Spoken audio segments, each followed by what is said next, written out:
temos perguntas? Temos sim, Pai Damião. Depois da apresentação de uma leitura dos desenhos da alma do livro, ficou previsto para a terceira quarta-feira, né? Após essa apresentação, que falaria sobre uma viagem no tempo. Sim. E veio uma pergunta específica com relação a isso. Diz o seguinte, que no livro Bênção Vovô, na página 25, o senhor fala da seguinte forma: o ato de dormir representa uma entrega grandiosa ao infinito saber. Representa viagens às mais profundas bibliotecas, salas espirituais, salões de autocura, hospitais, visitas a planetas, trazendo com isso infinitos saberes para este planeta Terra. É possível a viagem a outros planetas e constelações como as de Órion, por exemplo, durante o sono? Se sim, estas viagens são consideradas viagens no tempo, já que estão em outra dimensão, ou a viagem no tempo está relacionada apenas a viajar para o futuro? Isso foi uma pergunta de uma pessoa que nos acompanha. Que bom. Robusta pergunta, não é, caríssimos? Vamos fragmentar um pouco, não é, esta pergunta, para que fique de uma maneira mais clara para vocês. Dizer que viajar para a constelação de Órion, Sírius, as Pleiades ou estruturas similares não significa uma viagem no tempo, mas sim uma viagem interdimensional. Estamos falando dos infinitos mundos paralelos que ocorrem e existem não somente na esfera energética do planeta Terra, mas em larga escala diante das galáxias, dos bilhões de esferas colocados como planetas, esferas mais sólidas, e dos bilhões e bilhões colocados em esferas de estrelas. Ir para tais locais, acessar tais locais, estar no campo energético etérico das Pleiades, por exemplo, de Betelgeuse, por exemplo, não significa, caríssimos, a viagem no tempo. Significa você acessar por meio da sua projeção, você acessar os seus afins. Quem assim acessa as Pleiades, por exemplo, já possui um campo de abertura pelos seus semelhantes. O seu DNA energético já assim possibilita este acesso imediato às constelações ou campos etéricos afins. Alongo mais a resposta. As Pleiades, em suas diversas magnitudes, possuem setores, ressonâncias de cidades, talvez que os olhos físicos de vocês não conseguem enxergar, lembrando que nem tudo que os seus olhos físicos não enxergam não significa que não existe. Porque tais locais precisam ser enxergados pelos olhos da alma e não pelos olhos físicos. Por isso que ainda a humanidade deste planeta ainda está a ressoar a busca de vida em outros planetas, buscando pelos olhos físicos, mas não materializados em equipamentos tecnológicos suficientes para ir além, colocando-se frequências, colocando-se campos de temperaturas para alcançar o que já existe, onde os olhos físicos não conseguem enxergar. E então, vocês podem alcançar por afinidade tais locais. O primeiro campo, você pode dizer, gostaria muito de alcançar o laboratório que vem a fitoconsciência, que é o laboratório da supernova que vem de Betelgeuse, este conhecimento que vem de tal civilização oriana. Mas, caríssimos, vocês só conseguem alcançar tais conhecimentos se assim o DNA energético do seu campo áurico assim ressoar semelhante. E então, cada ser encarnado dentro deste planeta Terra possui uma ressonância com Ursa Maior, Ursa Menor, com Pégaso, com Andrômeda. Algo ressoa em equipamentos tecnológicos e campos conscienciais bibliotecários. O que cabe a cada um, os que aqui ainda não sabem, e isto não significa o fato de já saber, precisa ser cada vez mais amadurecido e não simplesmente saber. Tem uma ressonância espiritual com Andrômeda, por exemplo. Sim, e o que isso significa, caríssimo? Quais os aprendizados que o seu povo, oriundo de Andrômeda, tem trazido para você? Só ficar com essa informação que talvez a sua família estelar venha das Pleiades, venha de Sírios? Sim. Quais são as ressonâncias de aprendizados e interlocuções que vocês têm empreendido? Como você sente essa veracidade? Alguém que te disse em forma sugestiva? Ou você ressoa como veracidade, pois assim você recepciona diante das suas experiências encarnatórias? Importante reflexão, não é? Então, caríssimos, este é o primeiro bloco da resposta. Num segundo momento da resposta, que é a viagem no tempo, não é? O deslocamento no tempo, devemos refletir o que se faz como o tempo. O que é o tempo? O que é o tempo? O que é o tempo? São as horas, são os minutos, são os segundos, os dias, as semanas, os meses, o ano. O que é o tempo, caríssimos? O que vocês entendem como tempo? O que vocês entendem como tempo? O tempo, de uma forma muito resumida, se constrói com as escolhas. As escolhas. As escolhas em velocidades de movimento que você aplica na sua experiência. São as escolhas. Porque uns conseguem fazer mais coisas no mesmo tempo do que outros. Não é um sistema cognitivo nem de inteligência. É porque talvez uns já alcançaram a sabedoria de entender que o tempo, como alguns mencionam, tempo não existe, o tempo existe. Pois o tempo existe diante das escolhas e da velocidade que você coloca nelas. E vou chegar na viagem do tempo. O tempo existe, caríssimos, diante das escolhas e da velocidade do movimento que você aplica a isto. Quando se fala que o ser encarnado está perdendo tempo, está deixando de aplicar as suas escolhas e a movimentar-se ao cumprimento do seu propósito de vida, o seu propósito divino, por exemplo.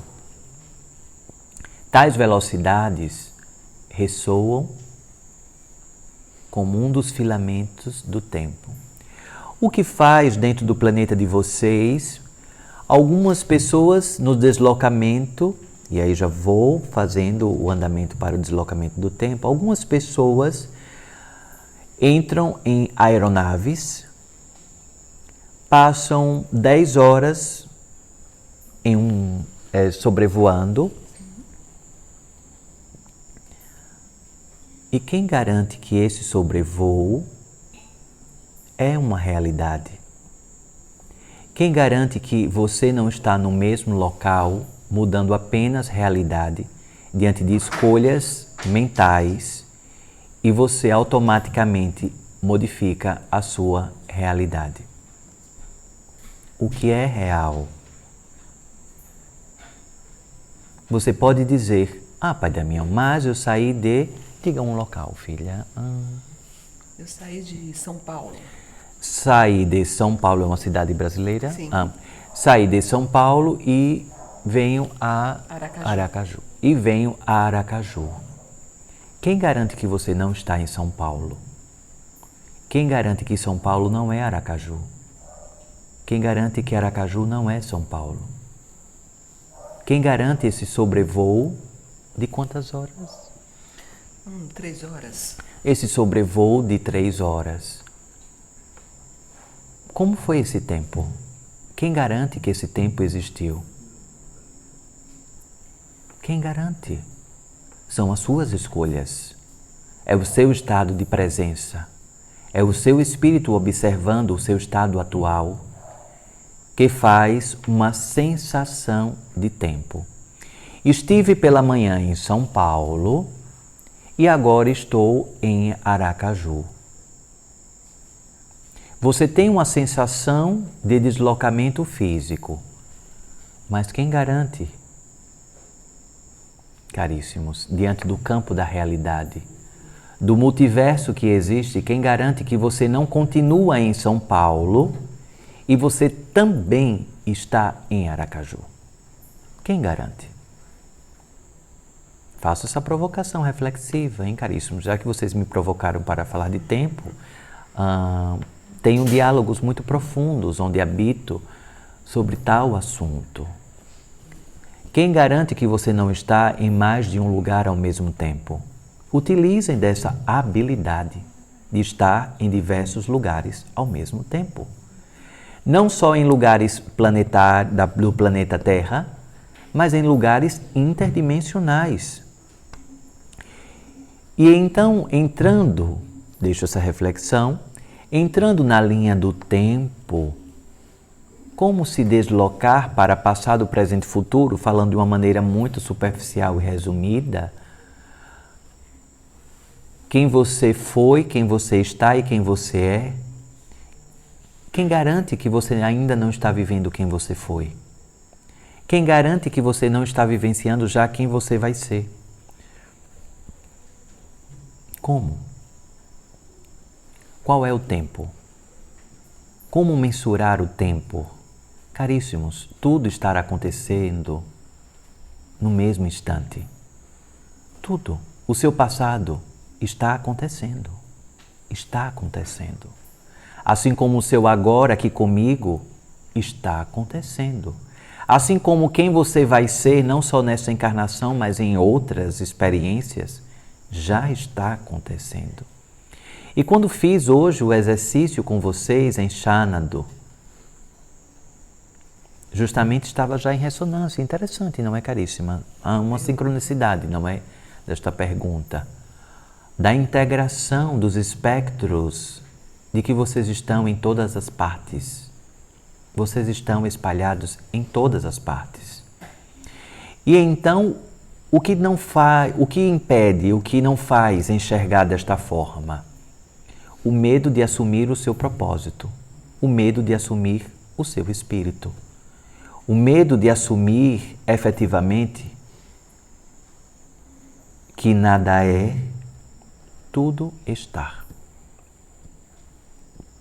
Nada é aquilo que você imagina, pensa, vê, enxerga.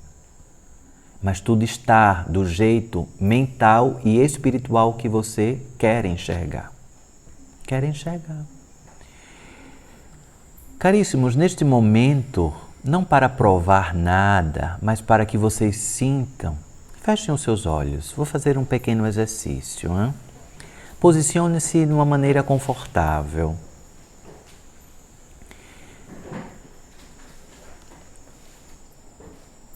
E neste fechar de olhos,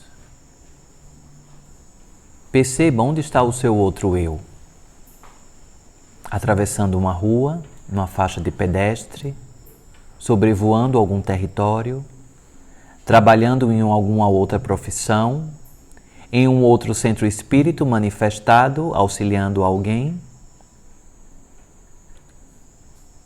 deitado na sarjeta, em um hospital, Quantos eus você consegue alcançar agora?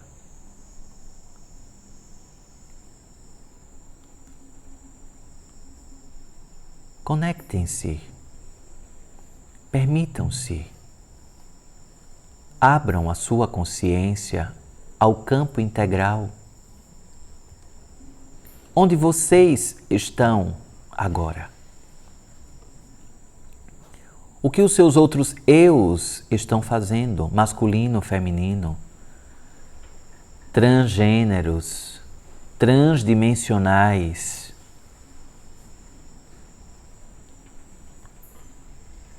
Retornem abrindo os olhos. Percebem, caríssimos, que este pequeno exercício faz com que vocês se conectem com os seus outros eus, buscando inclusive arcabouços e ferramentas de conhecimento para o que vocês precisam agora. Então, se você... Caríssima, você sabe pintar quadros?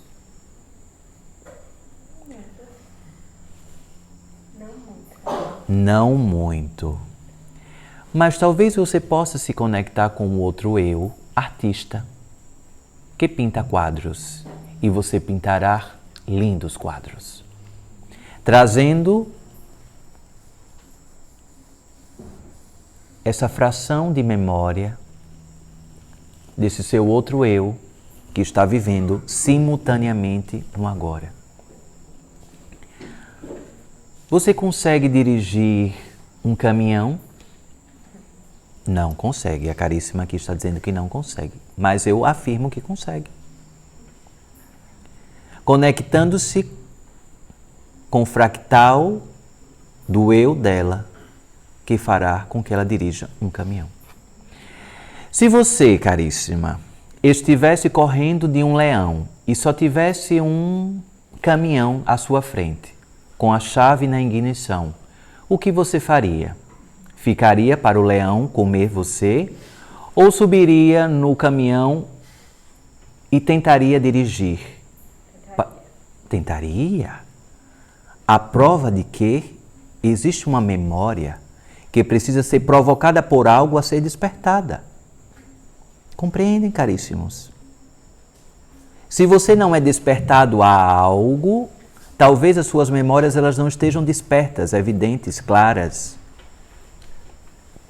Talvez situações traumáticas, como existem experiências quase morte, que existe uma viagem na linha do tempo em experiências, trazem reverberações de novos propósitos.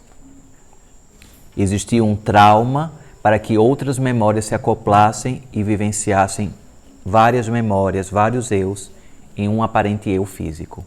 Consegue compreender, caríssima? Que você consegue. Então agora eu vou reformular, vou fazer novamente a pergunta. Você consegue dirigir um caminhão, caríssima? Consegue. Vocês conseguem tudo o que vocês efetivamente determinarem que vocês conseguem. Definitivamente. Assim seja.